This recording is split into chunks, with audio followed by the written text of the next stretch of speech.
Bom dia, boa tarde ou boa noite, de acordo com a hora que você estiver me vendo. Sou Pedro Serrano, professor de Direito Constitucional da PUC de São Paulo. Hoje nós vamos comentar aqui na videocoluna um assunto, vamos comentar rapidamente o indiciamento do ex-presidente Bolsonaro por crimes, pelo que eu vi na imprensa, de associação criminosa, lavagem de dinheiro e de peculato, né, de apropriação indébita de bem público, no caso das joias, né? E também uma questão relativa às vacinas, parece que ele foi indiciado, em que ele teria, junto com um grupo, inserido dados no banco de dados públicos numa época de pandemia, o que é muito grave. As pessoas não imaginam o quanto é grave você alterar dados de banco de dados públicos, tanto que é chamado no direito de peculato eletrônico. Peculato é o crime, um dos crimes mais graves contra a administração pública. Peculato é o roubo de dinheiro público, entre aspas, aí sendo bem simplista. Mas, de qualquer forma, são indiciamentos. O indiciamento é importante as pessoas dizerem, não significa muita coisa em si, em termos de ônus para quem está sendo investigado. Ao contrário, eu acho que o indiciamento é uma forma de tornar claro que alguém está sendo investigado, que há uma suspeita contra alguém, e isso traz à pessoa do investigado uma série de direitos, o reconhecimento de uma série de direitos. O indiciamento não deve ser entendido como é correntemente, como um elemento de acusação, ele deve ser entendido como um reconhecimento de direitos. Olha, você está sob suspeita de ter cometido um ilícito por parte dos agentes de Estado, essa suspeita. Portanto, você passa a ter uma série de direitos reconhecidos pelos agentes que investigam a partir daquele momento, o direito de ficar calado, o direito de não produzir prova contra si. Bolsonaro ainda não está denunciado, Bolsonaro ainda não está sendo formalmente acusado pelo Estado de algo. Ele ainda não teve direito de defesa. Inclusive, a maior parte das provas não foram corretamente ainda divulgadas, nem tem que ser, né? Ou seja, por enquanto, é apenas um indiciamento que significa pouco. De fato, todo mundo já sabia que Bolsonaro era o investigado do Estado. De fato, todo mundo já sabia e ele já tinha direito ao exercício dos seus direitos como investigado desde então. Então, ou seja, posto isso, para poder falar em prender ou condenar Bolsonaro, é necessário que haja o devido processo, ele seja formalmente acusado de condutas específicas, se defenda delas e que a autoridade pública, que o Estado consiga comprovar durante o processo, a partir do amplo direito de defesa, a autoria e a materialidade do delito. Uma vez feito isso, aí ele tem que ser condenado nos crimes que ele tiver acusado e que forem correspondentes a essa materialidade do delito, a essa autoria. Por enquanto é um mero indiciamento, nem acusação houve ainda, a acusação cabe ao Ministério Público, que agora vai receber o inquérito e vai poder se manifestar a respeito. Uma questão que surgiu, que me perguntaram, o Ministério Público está adstrito aos crimes enunciados no indiciamento? Não, o Ministério Público pode livremente formar sua convicção sobre quais crimes foram cometidos ou não. Ele pode mandar arquivar o inquérito, falar, não houve esses crimes que a autoridade está falando que houve. Ele pode falar, houve outros crimes que a autoridade não está falando que houve. Ele pode mandar fazer novas investigações. O Ministério Público, na realidade, para ele denunciar, para ele acusar alguém, ele não precisa nem que exista inquérito. O Ministério Público é quem tem o poder de processar, de entrar com ação contra alguém. Se o procurador estiver convicto que houve crime, não precisa nem do inquérito. Ele vai, com base nas provas que ele mesmo teve acesso, ele vai e propõe a denúncia. Mas não é o que há cotidianamente. Cotidianamente há inquéritos, investigações, e depois se remete para o Ministério Público. O Ministério Público agora vai analisar o inquérito e vai ver o que fazer com ele, né?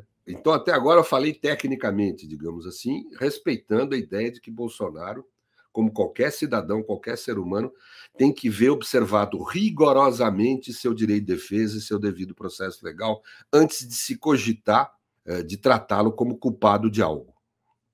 Não há que se falar em Bolsonaro culpado de nada no plano jurídico antes dele ter sofrido o devido processo legal e condenado de forma definitiva a partir da prova da autoria e da materialidade do delito. Agora, outra questão, a minha intuição de advogado. Pelo que eu tenho visto na imprensa, a profusão de provas é grande e independe, inclusive, da tal polêmica delação do Cid. Eu até agora não entendi o porquê que mantiveram essa delação.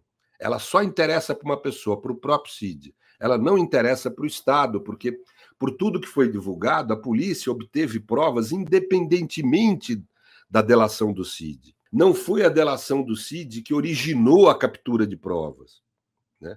Ela, quando muito, corroborou, deu alguns links, mas isso é muito pouco para justificar, a meu ver, uma delação numa situação dessa. O Cid deveria estar como corréu com Bolsonaro e responder integralmente pelos crimes que eventualmente tenha cometido, caso também comprovada em relação a ele a materialidade e a autoria. Mas é assim, a impressão que me dá é que a profusão de provas é grande. Eu não tenho dúvida que a materialidade do delito está mais do que provada já. Vai ser muito difícil o trabalho da defesa, embora sejam advogados de primeira linha, excelentes advogados, vão ter muita dificuldade de descaracterizar a materialidade. E acho que a autoria está mais do que consistente também. Mas vamos ver, a autoria pode ser que consigam derrubar. Tem que ver o andar do processo. Mas, de qualquer forma, eu acho que a prova de que houve crime é muito evidente. Acho que os indícios, ou até mesmo as provas de que houve autoria de Bolsonaro, porque Bolsonaro teve uma participação na autoria do crime, num primeiro momento, me parecem muito intensas. A defesa vai ter muito trabalho. São advogados excelentes, com certeza vão fazer um excelente trabalho.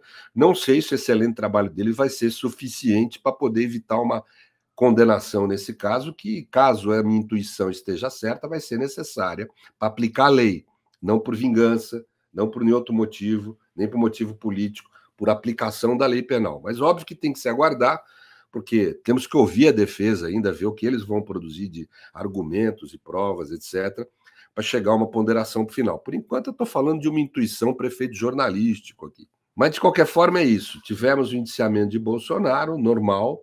Acho que os crimes em que ele foi indiciado nem foram os mais graves, a meu ver, que ele aparentemente pode ter cometido. Por exemplo, nós temos a Escola de Saúde Pública da USP, uma das melhores universidades do mundo, a melhor do Brasil, dizendo que Bolsonaro cometeu crime lesa humanidade durante a pandemia e apresenta umas centenas de atos administrativos praticados pelo governo, e aliás fala que não só Bolsonaro, mas gente do governo lá praticou esse tipo de crime gravíssimo, apresentando uma série de atos do governo que traziam esses fortes indícios dessa prática. Esses inquéritos foram arquivados pela Procuradoria-Geral da República, a meu ver, de forma absolutamente injustificada, de uma forma até suspeita. Também houve a questão do acúmulo de bens pela família Bolsonaro, mais de 100 milhões acumulados numa família de servidores públicos, no qual mais de 50 milhões são imóveis comprados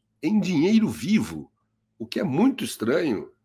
O que é, não é que eu nunca vi uma situação assim. Eu tenho 40 anos de exercício da advocacia quase. Eu nunca vi uma situação assim, quer dizer. Então, é algo que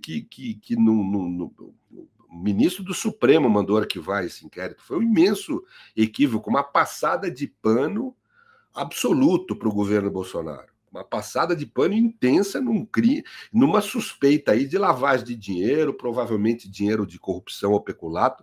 Quer dizer, estamos falando de crimes graves que estão sob suspeita aí. Então, quando fala de joia e de peculato eletrônico, o Bolsonaro até está no lucro, digamos assim, porque ele está sendo aí indiciado em crimes de menos gravidade face a outros que ele poderia ser. Outro também importante, a Folha de São Paulo, e aí eu não sei se envolveria a pessoa de Bolsonaro, talvez não, né?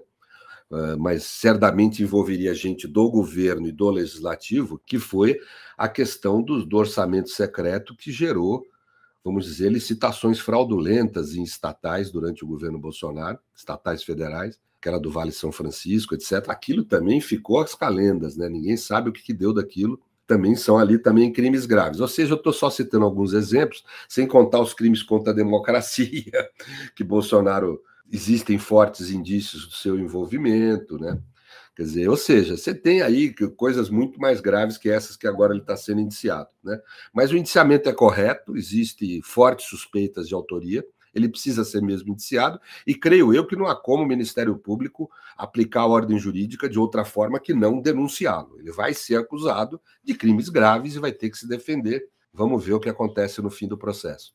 Eu agradeço muito a atenção de vocês. Até a próxima.